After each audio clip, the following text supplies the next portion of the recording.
Okay, as we continue with section 1.2 part 2, we're going to do a problem that I believe we've already done before in class.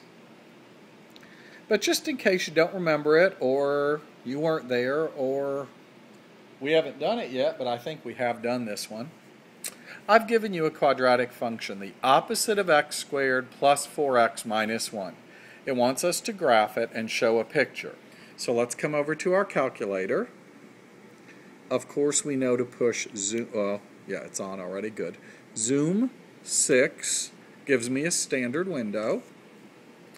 Y equals, and I'm going to type in the opposite of x caret 2 squares it, and then we have a plus 4x,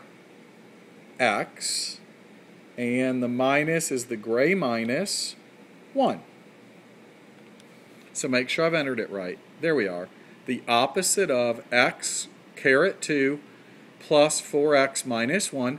And notice the opposite of in front is a smaller thing than the minus. That's a real easy way to tell if you've typed that wrong. And now, of course, we hit graph. I was expecting a parabola opening down, which is exactly what I got. I like you to push the trace key. When you push the trace key, that gives me the ordered pair 0, negative 1, and I automatically know 0, negative 1 is now my y-intercept. So I put that dot on my paper. And what I can also do with trace is once I've pushed trace, since we're trying to find the vertex, I'm going to use the arrow key to get up to the tippy top of the graph. Now notice what starts happening. See how we're getting values like 2.1 and 2.98? Okay. Until we get into different methods for this right now, I just want you to use integers for the vertex. And in fact, if you go to table, see the table button, which is second function graph. If you go to table and you scroll, you're going to see that one of those ordered pairs is the ordered pair 2, 3. And that's the actual vertex. So we can find the vertex by tracing close enough to it, but then we confirm it by looking in the table.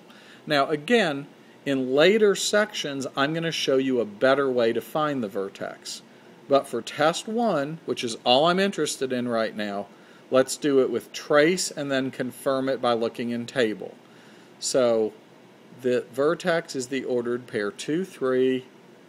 My parabola runs through that point, it turns here, and it comes down. So that is a good picture of my graph. The vertex is the ordered pair 2, 3. So vertex is the ordered pair 2, 3. Always write the vertex as an ordered pair. The domain. Well, here's something I want to add. Remember we talked about in a previous lesson, whenever a function is a polynomial function, the domain is always all real numbers. So whenever you have a polynomial function, whenever you have a quadratic function, the domain is always all reals without even looking at the graph. But if you did look at the graph, remember, these branches are not only opening down, but they're also getting wider. So as I scan from left to right, I'm picking up everything. You got me? So it's the parabola's width gets wider and wider and wider and wider, which means the domain is all reals. Remember what range asks us to do, scan from bottom to top. I'm coming from bottom, which is negative infinity, and range is a y value. My top y value is 3. So my range would be coming from negative infinity to 3. And I put a bracket on 3 because I reach the y value of 3. It's included. Is this truly a function? Of course it is. It said it, for goodness sakes. But is it truly a function? Yes. Why? It's a function because we could apply the vertical line test. If I draw a vertical line through this graph, it only crosses the graph one time. So that means it's functioning properly.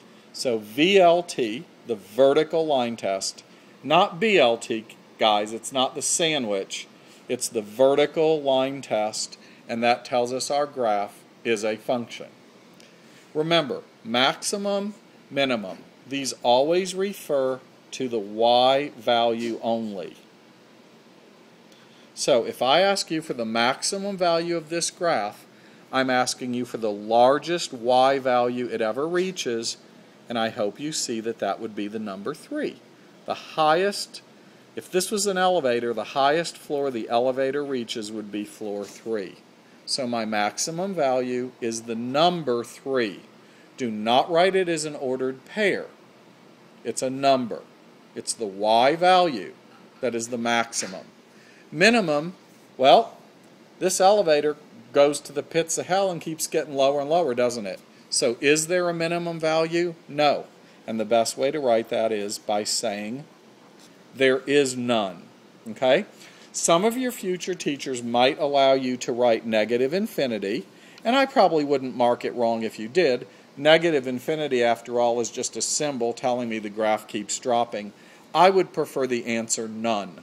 There is not a minimum. Now again, check with your, in the future, when you're in a different class, check with your teacher as to which way they want you to write it, negative infinity or none. My preference is none.